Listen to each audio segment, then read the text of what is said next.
Hi, awesome that you are here. In this video I wanted to talk about my findings in this iClone to Unity adventure. Part 1 is in my blog as a written post, but in this case I wanted to make a video. The link to the post will be in the description. To be honest, I haven't played around with Unity since like a decade. Unreal was more interesting as an option and might still be today. However, I really like the open way Unity is set up and it's more forgiving sometimes.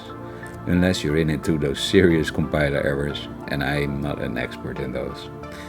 Also, seeing the HDRP renderer, I could not resist diving in again. In the past, I've been working with a lot of characters that were custom made by myself. It's nice, but I don't always have the time to create everything needed for a functional face rig, let alone the rig itself with all the extra functionality like facial mocap and retargeting options. The whole Lynn character is built up on the CC4 base mesh, and I made the outfit from scratch. I wanted her to have some recognizable items, so that is where the Nikes came in. The rest of the outfit I borrowed a bit from one of my favorite animated series, Archer. In this project I also took some time to use Cascadeur in combination with iClone. It works really well, however I ran into some issues in Cascadeur since the animation was using a lot of elevation movement, and that broke the workflow with the body weight calculation. Some of the keyframed animations survived in this piece, but shortly after the parkour pack launched as a motion pack at Reillusion, which saved the day.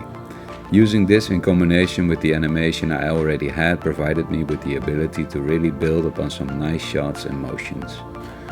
So next I blocked the whole animation in iClone and made a sketch with the cameras to create an animatic. After this was finished, I could export the result into Unity using the awesome iClone importer to get everything in place without having to worry about rebuilding the shaders for the character.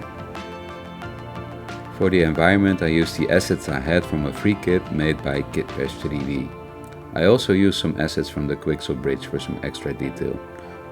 Using the timeline in Unity I could rebuild the sequence inside the engine. Using Cinemachine I rebuilt the camera setup quite easily and tweaked it to my liking.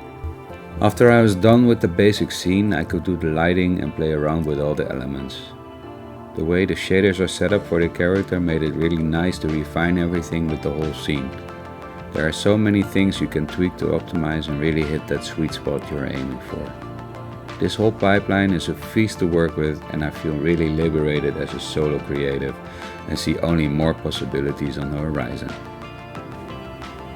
I come from a classic render-intensive background, and using game engines to create animations is an eye-opener since you can be more of a director and you have instant feedback on what you are doing. Rendering is still part of the process, but the results are way more predictable. It's inspiring to work like this, and I will surely create more pieces in the near future. Hope to see you soon.